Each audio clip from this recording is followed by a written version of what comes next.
Sanjiv Bhasin, you're the CEO of Afrasia and Mauritius. The finance minister spoke very much about the fact that we need to diversify our financial sector and put much more types of services in it. How did you feel about his measures, things that he announced during the budget? I think before I answer the question, this budget is quite different than a normal budget in the sense that it is predominantly directional in nature. It lays down fundamentally what the government wishes to do in the whole economic framework.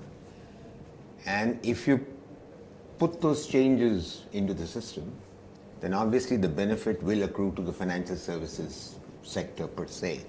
But if there's anything specific which will give financial services sector an immediate boost to any kind of new activity, that certainly is not visible and that's not expected as well. Other than the focus on the SME, because that's the largest proportion of the business activity. It will generate employment, there's certain benefits there. Fantastic, that's a great idea.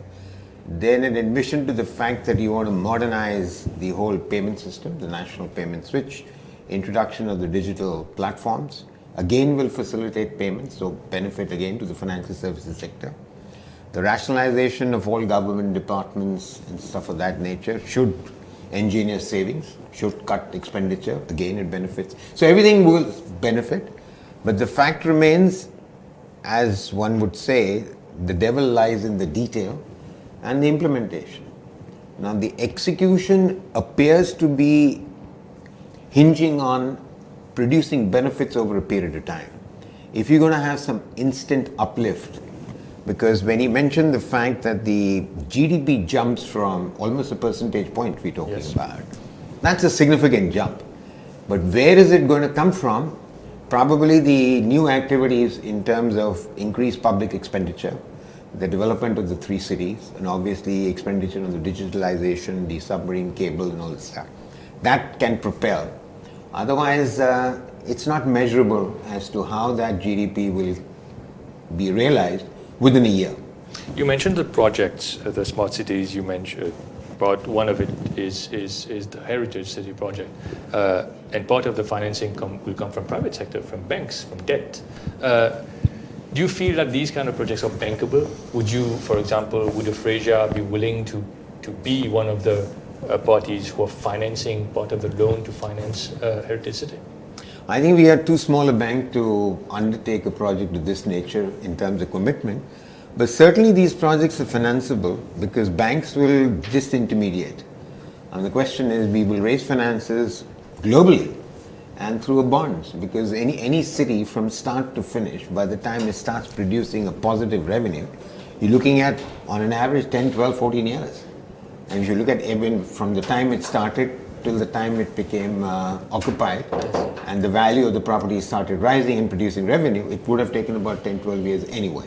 So you're looking at a 10, 12 year bond facility, which certainly the bank should be able to raise, and we would be keen to participate if that, and that to me appears to be the only way to do it.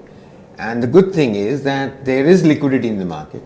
There are savings which are not earning interest as people would expect. And obviously you price the bond right, it's good, government of Mauritius risk, why not? It's eminently doable. So one of the classic things that we tend to put on banks is the fact that they don't finance SMEs sufficiently. You heard the Minister of Finance announce quite a series of measures for SMEs in their direction. How does that affect the fact that they would more easily be financed by banking institutions? I think I would like to correct you there. Banks finance projects which are bankable. That's the first thing they say. Now the needs for the SME, actually speaking, is not debt, it's equity. So if you have a private equity fund which the government can start and provide the equity and get the debt equity ratio normalized, then all projects will become bankable. And the question is, once there is a shortage of equity and you want to plug in debt to that, you're not helping, because the cash flows are not going to be adequate to service the interest and the debt. So all SMEs struggle in having the right quantum of equity, and that is the challenge. And the economies which get that right will obviously be successful in establishing SME. So you look at any SME, historically speaking, even if you look at the manner of SME behavior in the local economy here, you would see the failure has been because they have been overdosed by debt. And if there is an attempt to plug in the equity, if the government can have a fund which provides the equity or a percentage of the equity which makes then the equalizes with the debt, you will certainly see a success. The proper financing structure has to come in. So it's all easy to blame the banks. But the question is, banks are also dealing with public money. It's your money. And I have no right to lose that money. So, if you respect that principle, everything will fall in place.